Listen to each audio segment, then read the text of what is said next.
Hey, ladies, welcome to another Self-Love Conversations. As you can see, I am actually away from my regular location. I am in Washington, D.C., but I had to go ahead and talk to our guest tonight, Miss Jessica Baladad. Is that correct? Baladad, Baladad. I've heard it both ways, depending on what region you're from. Baladad. Hmm.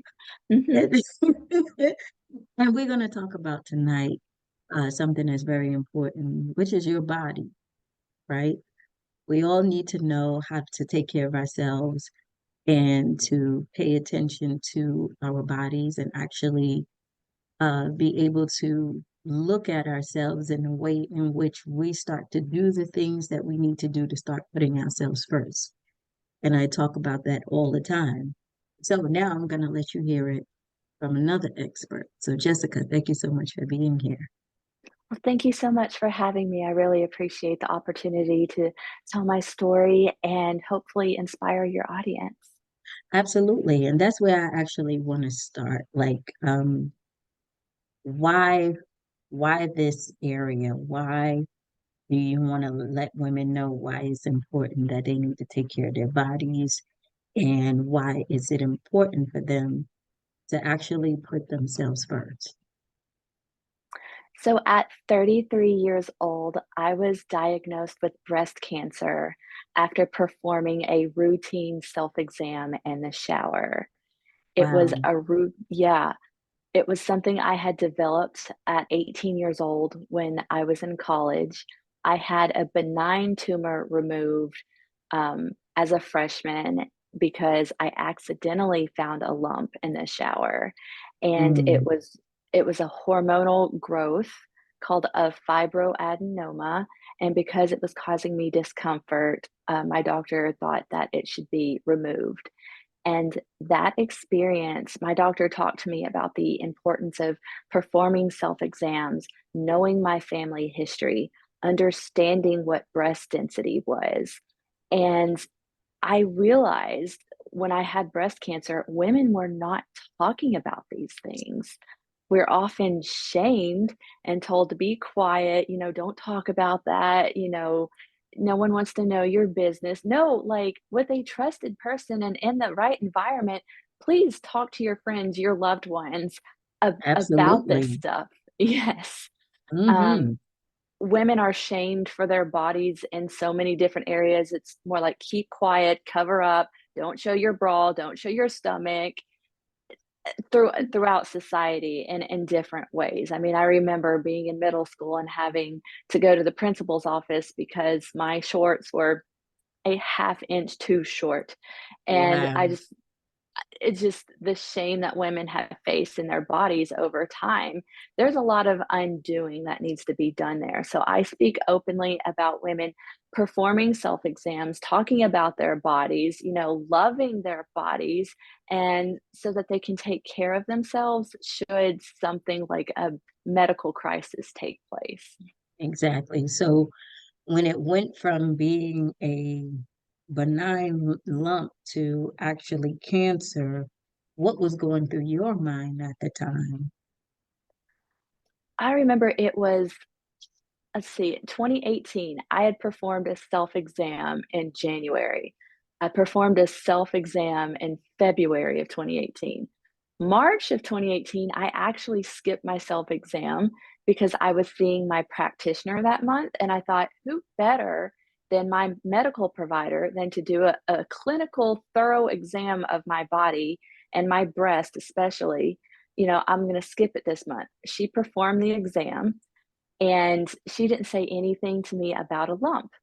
A couple days later, I was in the shower and I thought, I just went to the doctor. I'm probably fine. And then another part of me was like, no, you need to stay in your routine. It's after your menstrual cycle. Go ahead and just do your self exam, stay in the habit. I went Right. over the right side. Everything was fine. I went over the left side, got into about the 2, 3 o'clock position on the left side of my left breast, and I found a lump. And it Mm, scared me. The lump hmm. I had when I was 18, it was very mobile and it would move around a lot. This Wow. lump, Yeah, this lump felt different. It was very much in place. I could sort of wiggle it a little bit, but it wouldn't move. It was very firm, and I could tell Mhm. it felt pretty dense, and it wasn't mobile at all. So I just remember thinking, wait, I'm 33. I just turned 33. Am I too young for cancer? I was in the Yeah, best shape of my life, don't really drink, don't really smoke. I thought I always took care of myself. And I'm like, well, breast cancer only runs on my dad's side of the family. I'm probably fine. I don't have breast cancer on my mom's side. This is probably some sort of hormonal occurrence. And yeah, since I had just gone to the doctor and I thought surely she would have told me about it was this. something. And she didn't. I found out later she marked my breasts as normal because she thought, well, it was probably something hormonal, and I thought you were too young to have cancer. And I'm Wow, like, yeah. that's what she thought. Mhm. Yep.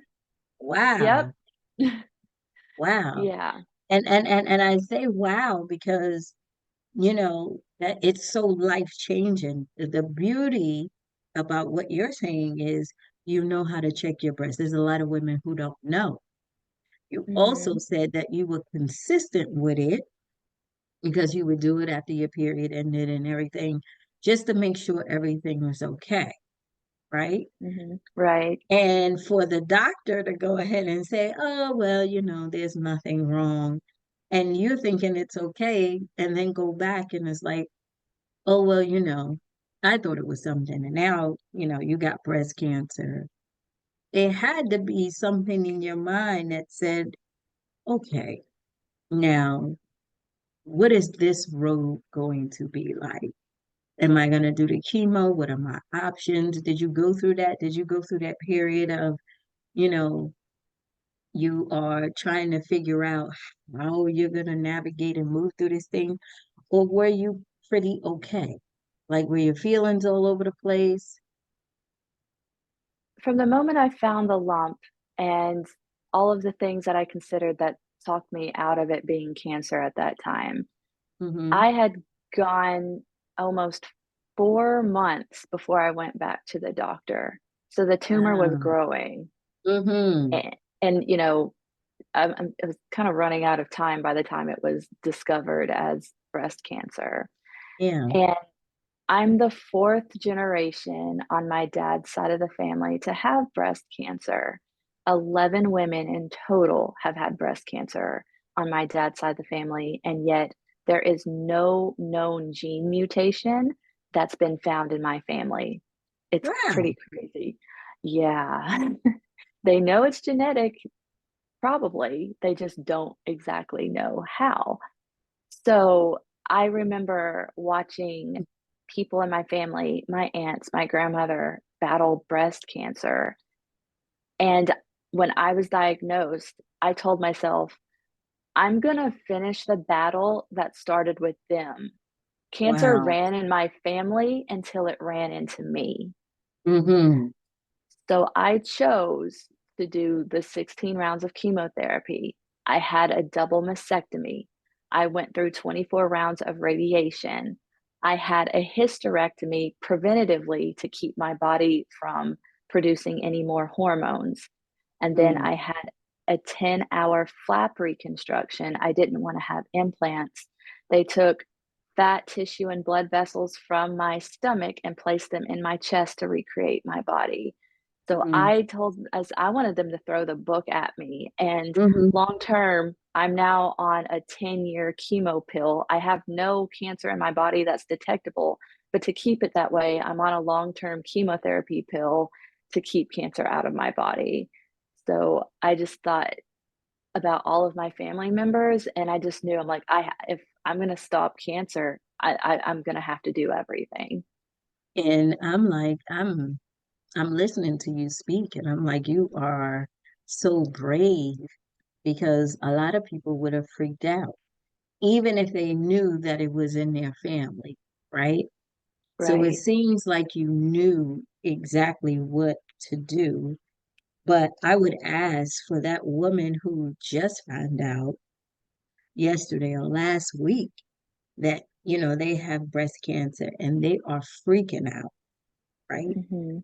What are some of the things that you can tell them to at least comfort them? Because, at the same time, Jessica, we hear, but when we going through it, it's us, right? Right. So all Mhm. of the wonderful words and everything sounds great, but at the end of the night, I'm the one throwing up in the bathroom. I'm the one constantly thinking about this lump. I'm the one constantly going to chemo, trying to figure this out, reading what the hell breast cancer is, right? Mhm. So what would you Yeah. say to that woman that is struggling right now? I would say to really channel into your feelings and emotions. When we think about our feelings as it relates to having a medical crisis like breast cancer, for me, there are three things I experience, anger.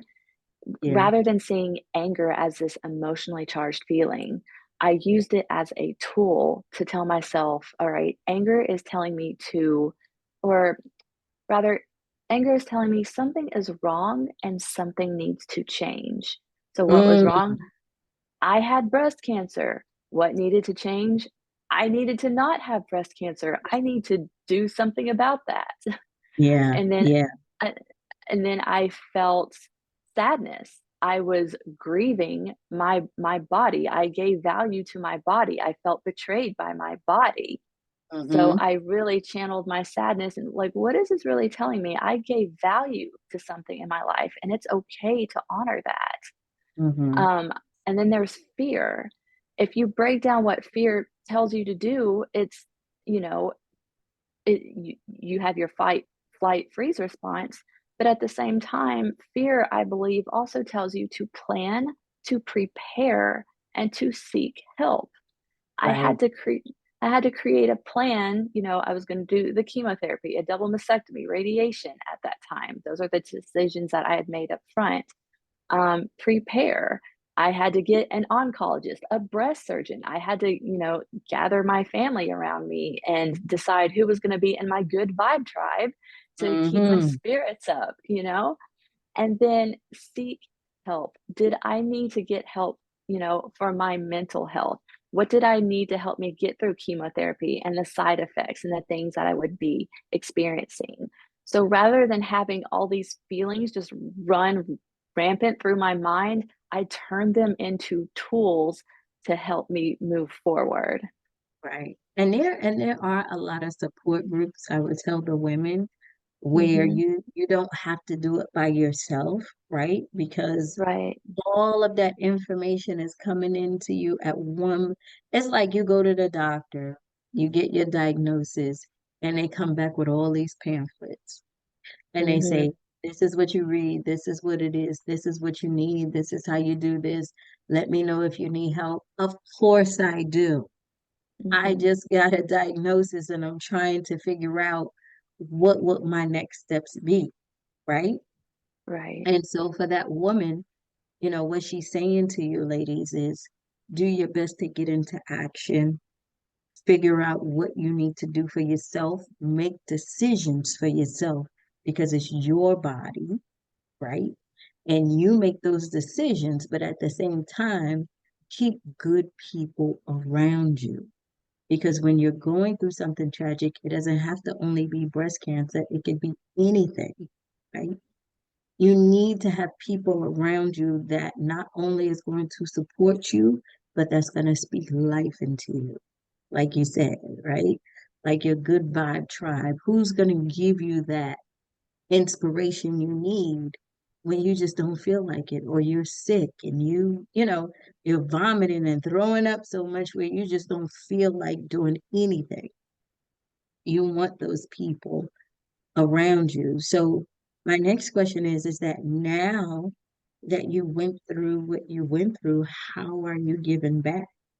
How are you teaching women about their bodies? So 1 in 8 women will be diagnosed with breast cancer in her lifetime. And every year, 12,000 women under the age of 40 will be diagnosed with breast cancer. And yet, Uh, mammograms are only recommended for women 40 and above. correct. During during the pandemic, when everyone was, isolated from the world for, everything going on, women were missing their screenings and not getting their checkups. And Mhm. I remember a self-exam saved my life, and women were being diagnosed with breast cancer at later stages. I had to do something about that. Right. So, my pandemic project, while my friends were baking bread and collecting plants, I Yeah. thought, well, this is my chance to spread the word about self exams. I'm going to create an app. It's called Feel for Your Life. It's Oh, absolutely free to use. It shows you how to do a self exam. It lets you track and monitor your progress if there are any changes. And it allows you to set monthly reminders so that you never forget. And it hmm. also has other tools and resources for your breast health. And there are prompts for talking to your doctor. It talks about things like breast density, genetic profiling, taking risk reducing and prophylactic measures. I created it so a woman would know how to take care of her breasts. Exactly. And we'll get the information if there's a diagnosis or not, just to get the resources to figure out how you can plan and take that action and prepare. And the reason why I'm harping on that is because some of the women who will listen to us will get a diagnosis or get a scare or anything like that. But ladies, you will have that opportunity to download the app and know what to do. Now, have you offered this app to like medical facilities and things like that? I've had several doctors, surgeons who recommend it to their patients all the time, Good. um, because it's just a really great resource to help build a relationship between you and your physician or your medical provider so that you can do the right things to take care of yourself. Absolutely. So, how can we find this app? Is it on Apple, Android, or Apple Yep. Google? Yeah, you can find it in the App Store and the Google Play Store, and you can also find it at feelforyourlife.com. That's the name of the app, Feel for Your Life. You can Google it. Many things will pop up to help you download it. And does it show you, does it give you images on how you check and videos and stuff? There are really thorough instructions and the places when to do it and how to do it. I try to be mindful of those. So just I don't show images of breasts because I try to be Mm-hmm. mindful if a parent is pulling it up on their phone and there's Right. a kid around or something. So I just wanted I when I thought about the user experience, I was really careful to think about, if they're in a grocery store standing in line Yeah. somewhere, boobs popping up on their phone. Right. Yeah. Mhm. Yeah. Okay. And how can we connect with you? You can connect with me on Instagram, Feel for Your Life, Facebook, Feel for Your Life, or, through the app, Feel for Your Life. The handles and everything were available when I came up with a name, so it was really convenient. So, ladies, you already heard what Jessica said. You want to be able to learn how to feel for your life. And also, based on the statistics she gave, you want to be able to teach your daughter, your granddaughter, how to feel for their life. Because these kids, they're just running around hoping or thinking that nothing would ever be wrong with them, right? And they're enjoying their Right. life. But again, I just harp on it. I just like the fact that you were very aware, you was doing your work, you were consistent with it, and then when something happened, you took action, and then here you are today, taking that and helping other women. My only last question that I have is when you had to go through the surgeries and get your new body, was there ever a point where you were saying to yourself, man, I wish I could? Or were you in a position of saying, this is the new me? Because there's a lot of women who get the surgery and now we have, a new pair of breasts or we don't have any. And it brings down our self-esteem, even though now we're cancer free. Was there any moment where you felt like, the body that I had, I miss, and the body I have now is not appropriate? Or you're just very happy that you're well? So before my diagnosis, I was in the best shape of my life, and I mean, I was lifting weights and, training for marathons, half marathons, and I remember recovering from surgery and thinking, just going through that grieving process of, wow, I just feel like I've just been knocked off my feet here. And I really, again, went through that grief of feeling like my body betrayed me and Mhm. just being resentful and angry about everything. So I definitely had those strong feelings. But I told myself, when I made the decisions about my treatment plan and what I had to go through, this is temporary Mhm. and I'm going to take it one day at a time. This is not forever. Cancer is part of my life, but it's not going to be my entire life for the rest of my life. You know, Exactly. do the hard things to get to where you want to be now. I'm now Mm, back in the gym 6 days a week. I am stronger than I was before I was diagnosed, and I love to push myself to see what my body can do. wow. Mhm. Feel for your life on Apple, Android. Look it up, download it, go through the resources, learn how to check your breasts, teach your girls how to do the same, and make sure you look up Miss Jessica. And do you do any like trainings or teachings or anything? I actually hold private workshops and webinars for women's groups for employers. So you can reach out to me at jessica@fuelforyourlife.com if you'd like to arrange something for that to happen. Amazing. Jessica, thank you so much for being here. And thank you so much for spreading the word. And thank you so much, most definitely, for the work that you do, right? The world needs you. And I'm glad that you answered the call because you probably don't know how many lives you've saved so far. But if you do know, I know that makes you very happy because now you look at it, you see what your purpose was or is in the world, right? Absolutely. Yeah. I've actually heard from women who have reached out to me. There was a young woman who had breast cancer, had a lumpectomy, downloaded my app, was doing a self exam after having cancer, and she found an early reoccurrence before it metastasized. Wow, So she's like, "You helped save my life because when breast cancer comes back, it goes through your body quickly, and it can take your life quickly." So she thanks me for it, and I'm just like, "Oh my god, I'm helping another breast cancer patient who's already been through it." And it was just a absolutely. really humbling experience. So yeah, it's saving lives. Absolutely. Thank you so much again, Jessica, and we'll definitely get the word out, okay? Thank you so much. I appreciate it. All right, have a good night. You too.